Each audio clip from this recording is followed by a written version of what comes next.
나는 주님만 찬양하리라. 오직 주 예수님만을.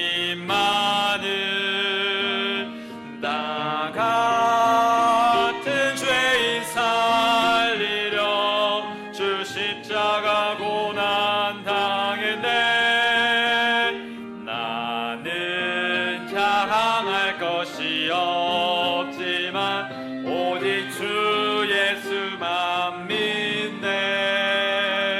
주 예수님의 사랑이 죽음에서 나를 건졌네. 시편 17편 15절입니다. 시편 17편 15절. 나로 말하건대 나는 의 가운데서 주의 얼굴을 바라보리니 내가 깰 때에 주의 모습으로 만족하리이다. 아멘. 기도하시겠습니다. 하나님 아버지, 이 시간 또 주님의 말씀을 주셨습니다. 우리 방송으로 또 듣고 있는 우리 사랑하는 지체들, 그 고통이 경감되게 해주시고 사그라들어서 이 말씀을 듣는데 정말 힘들지 않도록 하나님 붙잡아 주옵소서. 하나님 다시 한번 또 기도드리기는 그 아픈 부위들이 정말 주님 손을 얹어주셔서 잘 완화가 되어서 하나님 주님을 섬기고 주님을 배우는데 정말 몸의 건강이 방해하지 않도록 하나님 특별히 긍휼을 주시기를 기도합니다. 하나님, 저희들 또 여기 모인 우리 주님의 지체들, 사랑하는 지체들에게 또 말씀을 또 선포해 주시고 하나님의 그 큰 뜻을 저희들이 깨달아 알 수 있도록 하나님 저희들 마음의 문을 열어 주옵소서. 귀를 열어 주시고 영의 눈을 뜨게 해 주옵소서. 예수님의 이름으로 기도드립니다. 아멘. 앉으시겠습니다. 오늘 오후 제목은요, 의 가운데서 주의 얼굴을 바라보며 주의 모습으로 만족하리이다라는 이 다윗의 간증을 우리가 좀 깊이 있게 살펴보겠습니다. 자, 다윗이 이렇게 간증할 수 있는 그 이유가 무엇이었을까요? 내가 의 가운데서 주의 얼굴을 바라보며 주의 모습으로 만족하리이다. 자, 그가 그렇게 간증한 이유는 하나님의 얼굴이 항상 자신을 바라보고 있다고 생각했기 때문일까요? 아니면 하나님의 의가 자신이 당하는 그 고난마저도 완전히 없애줄 거로 믿어서일까요? 그렇지 않았습니다. 다윗은 일생 동안 계속되는 고난, 힘든 고난을 만나야 했습니다. 당해야 했습니다. 심지어 하나님께서도 자신을 떠나 계신다고 느낄 때도 있었어요. 그러나 다윗은 자신을 학대하는 사악한 자들을 하나님께서 다루심에 대해 그는 분명히 알고 믿고 있었습니다. 그래서 그는 나로 말하건대 나는 의 가운데서 주의 얼굴을 바라보리니 내가 깰 때에 주의 모습으로 만족하리다라고 그는 시편 17편을 마무리할 수 있었습니다. 자, 다윗은 원수들이 하나님이 하나님이 원수들을 어떻게 다룬다고 믿고 확신했을까요? 자, 우리 시편 17편 13절에 오 주여 일어나사 그를 좌절시키시고 던져버리소서.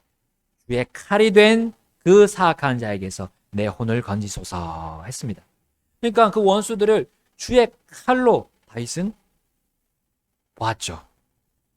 자, 다윗과 이스라엘의 그 가장 큰 원수는 블레셋 민족이었습니다. 팔레스타인 민족. 자, 지금도 그 팔레스타인이 이스라엘을 괴롭히고 있죠. 다윗은 이 블레셋의 전사이자 거인이었던 골리앗을 그때 바라보았습니다. 모든 이스라엘 전사들이 이 골리앗의 도발에도 불구하고 나가 싸우지 못했어요. 다윗의 그 큰 형이었던 제일 장남, 이세의 장남, 그 큰 형이었던 엘리압도 무서워서 덜덜덜 떨게 만들었던 그 거인 골리앗이었습니다. 그가 하나님의 이름을 모독하기까지 했어요. 그렇지만 이스라엘의 전사들은 쥐 죽은 듯, 심지어 그 죽은 개보다도 못했던 거예요. 다윗은 오직 하나님만을 의지한 채 골리앗에게 나아갔습니다. 그리고 자신의 그 물맷돌을 사용하신 하나님의 놀라운 승리를 경험했던 겁니다. 자, 그런데 다윗은 왕이 된 후로 더 많은 거인들을 상대해야 했어요. 우리 사무엘기하 21장을 가서 보시게 되면 거기에 이제 다윗과 그의 군대가 이스라엘의 오랜 원수인 이 블레셋과 또다시 전쟁하는 장면이 나옵니다. 자, 21장에 보면 이제 다윗이 그들과의 치열한 싸움에서 그의 힘이 기진하게 되었어요. 그때 그 거인의 아들들 중에서 이스비브노이란 불리는 그 거인이 이 기진한 다윗에게 다가왔습니다. 그리고 옛날에 자신의 형제 골리앗을 죽인 이 원수 다윗을 원수 갚을 좋은 기회를 이 거인이 포착했어요. 그래서 무게가 무려 300세겔 나가는 3.5kg 나가는 이 창을 들고 다윗을 죽이려 했습니다. 그러나 다윗은 극적으로 하나님의 보호를 또 받게 되었습니다. 우리 사무엘하 21장 17절에 있습니다. 스루야의 아들 아비새가 그를 구조하고 그 블레셋 사람을 쳐서 죽이니 이에 다윗의 사람들이 그에게 맹세하여 이르되 왕께서 다시는 우리와 함께 싸움에 나가지 마소서, 이스라엘의 등불이 꺼지지 말게 하소서 아니라. 자, 이 다윗은 이제 연로해 가는 가운데 몸이 이제 쇠약해졌겠죠. 그래서 이 싸움에 나갈 만한 또 힘이 없었어요. 그럼에도 그는 그렇게 나갔던 겁니다. 자, 이후에 또 다른 두 거인들이 블레셋 군대와 함께 싸움에 나왔지만 모두 다윗의 신하들의 손에 최후를 맞이했습니다. 사무엘하 21장 19절, 20절, 21절, 22절에 쭉 나옵니다. 이 19절에 보니까 베들레헴 사람 야레 오르김의 아들 엘하난이 이 가드 사람 골리앗의 동생을 죽였다 했어요. 그리고 또 가드에서 싸움이 있었는데 그 키 큰 자가 하나 있었고 그도 손가락이 6개, 발가락이 또 6개, 전부 다 손가락 발가락 다 합치면 24개인 그 거인이 있었어요. 이 거인도 다윗의 형 시므아의 아들 요나단에 의해서 죽임을 당했습니다. 자, 이 네 사람, 이 모든 이 골리앗을 비롯해서 이 거인들은 바로 다윗의 손과 그의 신하들의 손에 쓰러지고 말았던 겁니다. 자, 블레셋과 4명의 거인들은 다윗과 이스라엘을 괴롭힌 원수들 중에 원수였습니다. 그들은 하나님을 계속 거부하는 이 사악한 자들의 표본으로 하나님은 우리에게 보여주십니다. 자, 그럼에도 불구하고 하나님은 그들을 사용하셨다는 거예요. 그리고 이스라엘을 호시탐탐 노리도록 허락하셨다는 겁니다. 자, 그 원인은 이제 더 과거로 올라갑니다. 이스라엘이 출애굽을 해서 이제 가나안 땅에 들어갈 때였어요. 그들이 가나안 족속을 완전히 멸하지 않고 또 내쫓지도 않았어요. 그렇기 때문에 하나님은 그들의 옆구리를 찌르듯이 이 남겨진 가나안 민족들이 이 불순종한 이스라엘을 괴롭히게 될 것을 그때 하나님께서 미리 말씀하셨던 겁니다. 자, 다윗은 하나님의 이러한 경고 그리고 하나님의 이런 계획을 잘 알고 있었고요. 본문에서 그들이 바로 주의 칼과 또한 주의 손이라고 묘사했던 겁니다. 우리 시편 17편 14절에 상반절에 보게 되면 우리 함께 읽어보겠습니다. 시편 17편 14절 상반절 함께 읽겠습니다. 시작. 오 주여, 또 주의 손이 된 사람들과 이 세상 삶에서 자기 몫을 받은 세상 사람들에게서 내 혼을 건지소서. 여기까지 읽겠습니다. 자, 칼은 손이 없으면 잡을 수 없죠. 그러니까 손이 더 중요한 겁니다. 블레셋은 하나님 이스라엘과 싸울 칼이 되었기도 했고 그 칼을 잡는 강한 손이 되었던 겁니다. 자, 그들은 블레셋 사람들은 무기를 생산했어요. 심지어 사울 왕 시대에는 이스라엘에서 그 대장장이를 보유하지 못했어요. 그러나 블레셋은 그 대장장이를 보유했고, 이스라엘 사람들은 자신들의 그 농기구를 이렇게 갈기 위해서 블레셋에 가서 그 대장장이들에게 그것을 맡기기도 했습니다. 맡겨야만 했습니다. 즉 군사 무기를 생산할 수 있는 기술을 블레셋은 보유하고 있었지만 이스라엘은 그렇지 못했어요.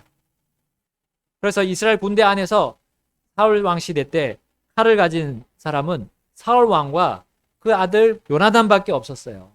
나머지 병사들은 자기들 농기구를 가져오거나 농기구를 개조해서 쓰거나 아니면 뭐 물맷돌이 전부였던 거죠. 자, 이 블레셋은 거기에 더해서 병사들의 숫자도 많았습니다. 자, 우리 시편 17편 14절 하반절이 그것을 이런 식으로 묘사하고 있어요. 17편 14절 하반절, 주께서 주의 숨긴 보물로 그들의 배를 채우시니 그들에게는 자녀들이 가득하며 그들은 자기들의 남은 재산을 자기들의 어린 아기들에게 물려주나이다 했습니다.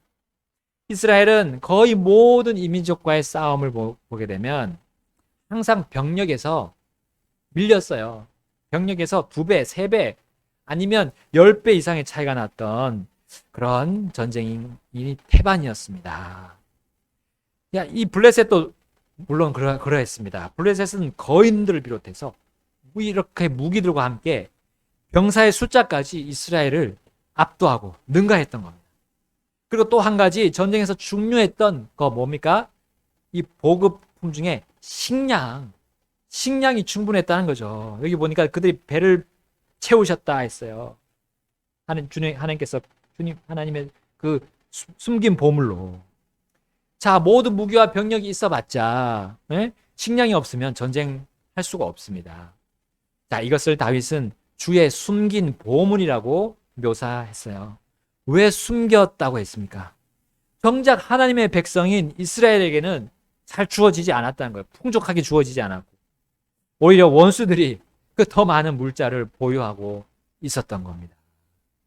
그러한 상태에서 항상 이스라엘은 열악한 상황에서 열세의 가운데서 싸웠다는 거예요. 자, 이스라엘은 하나님의 군대죠. 그리고 다윗은 하나님의 군대를 이끄는 전사인데 대장인데도 불구하고 왜 하나님은 그 원수들에 비해 열세에 있도록 항상 허락하셨는가? 여러분, 확실한 이유가 있어요. 왜 그렇게 하셨냐, 하나님? 다윗과 이스라엘이 하나님을 잊지 않도록 하심입니다. 그렇죠? 다윗과 이스라엘이 모든 전쟁에 앞서서 항상 하나님께 여쭙고 간구하도록 하시는 계획이세요. 다윗과 이스라엘이 그 전쟁에서 이기더라도 자신들이 잘해서 승리한 것이라고 하지 않도록 하심이었던 겁니다. 다윗은 거인 골리앗을 이겼을 때 자신이 결코 자신의 그 물맷돌 실력으로 이겼다고 자신을 내세우지 않았죠. 자신의 힘과 자신의 의를 내세우지 않았던 겁니다. 그냥 그는 단지 만군의 주의 이름을 높였던 거예요. 주의 권능과 하나님의 의로우심을 찬양했던 겁니다. 자, 그 승전가를 부르는 여인들이 이 다윗보다 사울보다 다윗을 높였음에도 다윗은 그것에 전혀 영향을 받지 않았던 거예요. 다윗은 블레셋과 전쟁을 하면 할수록 그러했습니다. 거인의 손에서 자신을 구해준 아비새, 그 신하 아비새나 또 다른 신하들의 그 힘과 의를 그는 내세우지 않았던 겁니다. 그러므로 다윗은 오늘 본문에서 이렇게 시편 17편을 마무리했던 겁니다. 나로 말하건대 나는 의 가운데서 주의 얼굴을 바라보겠습니다 라고 말하고 있어요. 자, 의는 무엇입니까? 의 가운데서라고 했는데 의는 뭡니까? 바로 올바른 것입니다. 올바름. 자, 이 올바름의 기준은 사람의 행위가 아니라 사람의 공로가 아닙니다. 오직 하나님의 공로이고 하나님의 그 약속대로 이루셨던 그 모든 일이 그 의미라는 거죠. 의. 그리고 하나님께서 지금 이루고 계신 모든 상황들, 지금 우리가 이해 못하지만 이런 모든 나쁜 상황들조차도 하나님의 의 안에 있다는 거죠. 또한 하나님께서 이제 미래에 이루실 계획들이 바로 이 하나님의 의라는 것입니다. 바로 이것을 바라보도록 하나님은 우리가 원수들보다 열악하고 열세 있도록 허락하신다는 거예요. 열세가 오히려 주의 얼굴을 구하고 바라볼 수 있게 한다는 사실을 우리는 깨달아야 하겠습니다. 그리고 이 열악함이 신실하게 우리 주인님을 따르고 그분에게서 벗어나지 않게 해준다는 것을 우리는 받아들일 수 있겠습니다. 자, 반면에 우리와는 다르게 하나님의 칼과 하나님의 손이 된 블레셋은 이와 같은 하나님의 복에 이르지 못했어요. 우리 사사시대의 말미로 가면 이 사사이자 제사장인 엘리가 나옵니다. 그는 경건했지만 그의 아들들은 불경건했어요. 자기들의 마음대로 살고 많은 이스라엘 사람들 앞에서 하나님의 법을 대놓고 어겼습니다. 그때 이제 블레셋과의 전쟁이 터졌습니다. 엘리가 제사장으로 삼은 이 자신의 두 아들 홈니와 비느하스, 이 두 사람이 되게 무서웠던 모양이에요. 그래서 하나님의 그 언약궤를 가지고 이제 출정을 했어요. 그러나 그동안 악랄한 생활을 해오던 이 두 사람은 하나님의 도움은커녕 하나님의 진노의 심판을 받고 말았던 겁니다. 자, 이때 블레셋은 불순종하던 이 엘리 제사장의 아들들과 이스라엘에게 바로 주의 칼과 손이 되었던 겁니다. 그 두 사람은 전쟁에서 비참하게 죽었고 이 소식을 들은 엘리마저 그 의자에서 뒤로 넘어져서 목이 부러져 죽게 되었습니다. 블레셋은 이 하나님의 궤까지 등장한 전쟁에서 승전하고 그 언약궤를 탈취했어요. 그러나 하나님의 궤를 가지고도 그들은 주 하나님의 의 가운데 거하지 않았습니다. 하나님의 얼굴을 바라보지 않았어요. 그들은 이스라엘과의 전쟁을 할 때 단 한 번도 하나님을 위하여 전쟁을 치른 적이 한 번도 없었어요. 그러나 하나님은 그들을 사용하셔서 이스라엘을 시험하시고 검증하셨고 또 혹은 심판을 내리셨던 겁니다. 그리고 이제 자신의 칼과 손이 된 블레셋의 이 불경건함에 대해서 결코 가만히 눈 감고 있지 않으셨던 거예요. 블레셋의 이 불의와 불경건함을 하나님은 어떻게 드러났습니까? 그들의 그 불경건함이 어떻게 드러났습니까? 자, 그들이 언약궤를 가져와서 어디에 가져다 두었는지 보면 됩니다. 어디에다 가져다 두었습니까? 그들의 신, 바로 다곤, 그 다곤의 신상 옆에 두었던 거예요. 자, 하나님이 다른 신과 함께 있을 수 있습니까? 아니죠. 그 다음날 그들이 와보니까 그 다곤 신상이 하나님의 궤 앞에 쓰러지고 말았습니다. 자, 이것을 보자마자 그들은 정신 차리고 언약궤를 이스라엘로 곧바로 돌려보내야 했는데, 그러나 그들은 자신의 의를 가지고 다시 다곤 신상을 그 자리에 또 다시 세웠어요. 자, 그 다음 날이 되자 이제 넘어지다 못해 부서져서 나 뒹굴고 말았어요. 막 손목이 저쪽으로 나가 있고 머리가 부서져 있고. 자, 이 일로 블레셋을 자신의 손으로 사용하신 하나님은 자신의 손을 블레셋에게로 내미셨던 겁니다. 우리 사무엘상 5장 9절에 이렇게 나옵니다. 그들이 그 궤를 옮겨간 뒤에 주의 손이 매우 큰 파멸과 함께 그 도시를 치니라. 그분께서 작은 자든 큰 자든 그 도시 사람들을 치심으로 그들의 은밀한 부위에 종기가 나니라. 자, 다윗은 블레셋이 주의 칼과 손이 된다 할지라도 그들의 불의로 그들이 이 블레셋이 멸망을 당했음을 잘 알고 있었을 겁니다. 그들이 아무리 잘 먹고 잘 살고 배불고 그리고 상속 위협이 풍부해서 자녀들에게 흔히 물려주고 또 백성의 수도 늘어가더라도 자 그것의 주인이신 하나님의 얼굴을 바라보지 않으면 그것이 다 헛된 것임을 배웠을 거예요. 자, 우리는 하나님의 의 안에 머뭅시다. 하나님이 하시는 그 계획 속에 우리는 마음을 가지고 우리의 삶을 거기에 맞춥시다. 이 세상에서 일어나는 모든 불합리하고 부도덕적인 그런 사람들의 행태를 보면서 손가락질하고 비난하는 것보다는 우리는 그냥 주님의 의 가운데 거하는 거예요. 여러분, 우리의 대적이자 원수인 마귀 사탄과 그의 종들인 이 악한 통치자들이 세상에 있습니다. 근데 그들에게 욕하기 전에 그들을 욕하지 말고요. 욕하지 말고 하나님께서 자신의 칼과 손이 된 그들을 위해서 그들을 다스리고 있을 뿐만 아니라 그들의 잘못에 대해서 반드시 하나님께서 심판하신다고 믿으면서 그 의 가운데서 우리는 주님을 그분의 얼굴을 바라봐야 할 줄로 믿습니다. 자, 다윗이 정말 그 원수들에게 욕을 해가면서 그가 만족했을 것 같으면 다윗은 벌써 그들 향해 수없이 욕하고 또 욕했을 거예요. 그러나 그렇지 않았습니다. 다윗은 이렇게만 말할 뿐이었습니다. 우리 본문 10편, 17편, 15절 하반절에 함께 읽어보겠습니다. 17편 15절 하반절에 내가 깰 때 시작 내가 깰 때에 주의 모습으로 만족하리이다. 아멘. 우리가 그 악을 행하는 자들에게 욕하고 비난하고 비방하면서 만족을 찾으려면 끝도 없습니다. 끝도 없어요.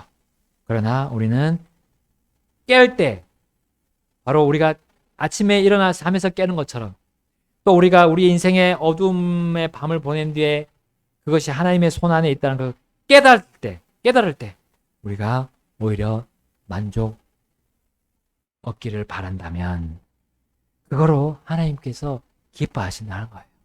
그 모습을 보고 우리를 바르게 의 안에서 인도하시면서 우리에게 모든 것을 채워주실 겁니다.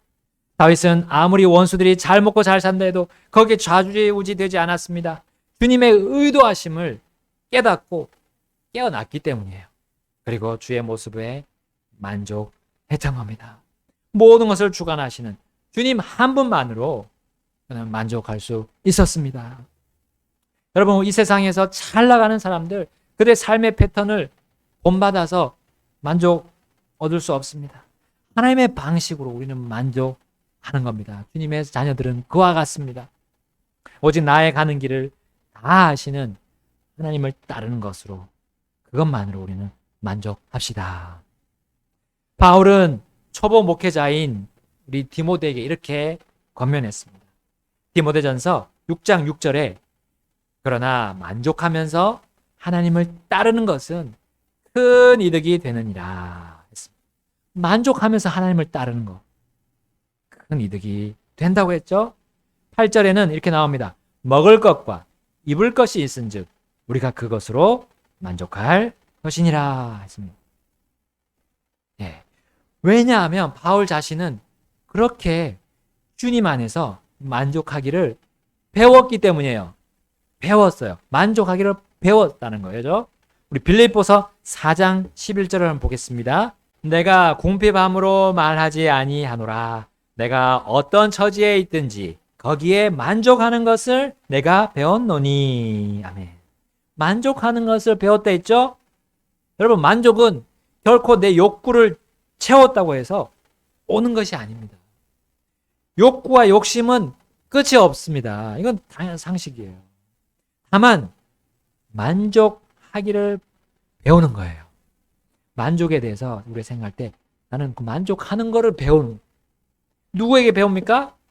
당연히 우리 주님, 예수님이시죠. 그분이 만족하신 대로 나도 만족하면 되는 거예요. 바울은 나아가서 다윗처럼 원수들로 인해서 핍박을 받고 고난을 당하는 그 히브리 그리스도인들에게 이렇게 권면합니다. 히브리서 13장 5절에 너희의 행실을 탐욕이 없게 하고 너희가 가진 것들로 만족하라. 그분께서 이르시되 내가 결코 너를 떠나지 아니하고 너를 버리지 아니하리라 하셨느니라. 아멘. 하나님께서 떠나지 않고 버리지 않겠다고 약속하신 그 하나님을 바라보는 게 바로 그 주의 얼굴에 만족하는 사윗과 같은 그런 간증을 우리가 할 수 있게 돼요. 하나님은 우리에게 떠나지 않고 버리지 않겠다고 약속하셨습니다.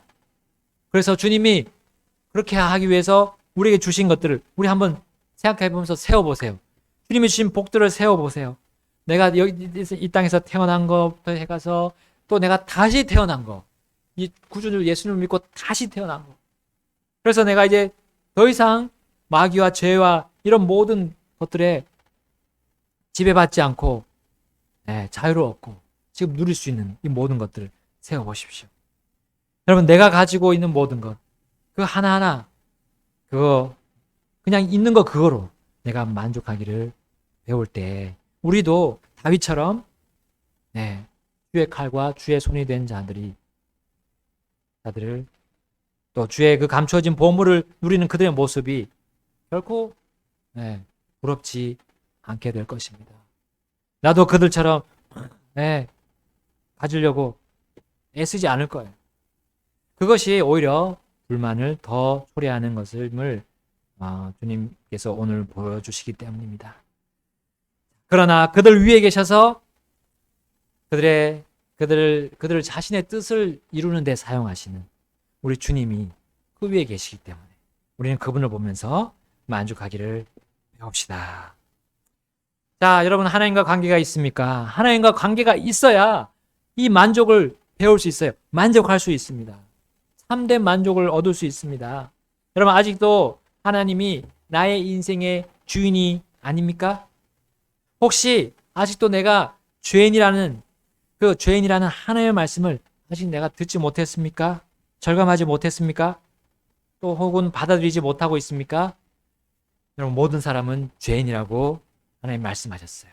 모든 사람은 그 죄로 인해서 하나님과 관계를 맺지 못하고 그 하나님의 영광을 얻지 못하고 온다고 성경은 말씀하고 있습니다. 오히려 하나님 반대로 그 죄값을 치러야 하는데 그것은 바로 사람이 자신의 생명을 드려야 되는 거예요. 죽여야 되는 거예요. 자신이 죽어야 돼요. 그리고 영원한 죽음 속으로 가야 자신의 죄를 치르는 거예요. 자신이 자기가 죄값을 치른다 해도 그 값이 죽음밖에 없는데 첫 번째 사망은 우리 몸이 죽는 겁니다. 그리고 두 번째 사망은 우리의 영혼이 죽는 거예요. 우리 혼이 죽는 겁니다. 그것은 하나님과 영원히 분리되는 거예요. 그것은 바로 실제하는 장소인 지옥과 브로스를 자신의 상속으로, 영원한 상속으로 받는 거예요. 자, 이 심판이 되어 있습니다. 이 심판이 그 죄인에게 주어졌어요. 운명으로 지어져 있습니다. 그러나 하나님은 자신이 대신 모든 사람들의 각자의 죄값을 자신이 치러주시려고 약 2000년 전에 사람의 몸을 입고 오셨던 겁니다. 그분이 예수 그리스도세요. 예수님이세요. 죄 없는 그분이 십자가에서 못 박혀 우리 각자를 대신해서 죽으셨던 거예요. 그리고 모든 인류의 죄값을 담당하셨습니다. 이것이 바로 다윗이 머물러 있기를 원했던, 다윗이 복이기를 원했던 하나님의 의였습니다. 그리고 그것을 받아들인 이후에도 계속 보기를 원했어요. 왜냐하면 거기에서 만족이 있기 때문입니다. 하나님께 구원받은 그 생명 얻은 모든 죄인들은 하나님이 하신 일에 그 의에 만족을 할 수 있습니다. 그분의 모습, 그분이 살았던 이 세상에서 모든 그분의 의로웠던 삶이, 거룩한 삶이 우리를 만족시켜 준다는 사실이에요. 자, 이것이 바로 죄에서 구원받는 길입니다. 하나님 아버지를 우리가 아버지라고, 이제 하나님을 아버지라고 부를 수 있는 이런 새로운 관계가 시작된 사람들이 바로 자신이 죄인임을 인정하고 회개한, 그리고 예수님을 구주로 받아들인 사람들이에요. 이제 아버지를 만족하게 하신 그 예수님, 아들 예수님이 그렇게 하신 것처럼, 자신을 완전히 드린 것처럼 우리 또한 그렇게 해야 합니다. 우리 또한 아버지를 만족시켜 드려야 합니다. 이것이 우리가 죄에서 구원받게 하는 그 일을 하면서 그것이 가능한 거예요. 다른 사람, 영원한 형벌의 장소인 이 지옥과 불옷으로 가는 사람들을 건지는 일이 바로 우리 하나님 아버지를 만족시키는 것이고, 그것이 우리의 만족이라는 겁니다. 자, 그러므로 주 하나님은 다윗과 바울, 그렇게 했던 다윗과 바울과 그 모든 믿는 자들, 우리 앞에 선배들의 그런 만족이 되셨고, 그들에게 또한 그렇게 만족을 주셨던 겁니다. 영원한 만족을 주셨던 거예요. 말씀을 들었다면 이제 우리는 믿음으로 반응해야 됩니다. 다른 방법은 없습니다. 하나님은 자신이 제시한 이 방법을 받아들이는 사람을 알아보시고 도움을 주시고 또 그를 격려해서 하나님의 복음을, 그 영광스러운 복음을 전할 수 있도록, 그 생명의 복음을 전할 수 있도록 힘을 주실 겁니다. 그의 마음속에 들어가셔서 그와 영원히 그와 함께 하시겠다고 약속하셨기 때문입니다.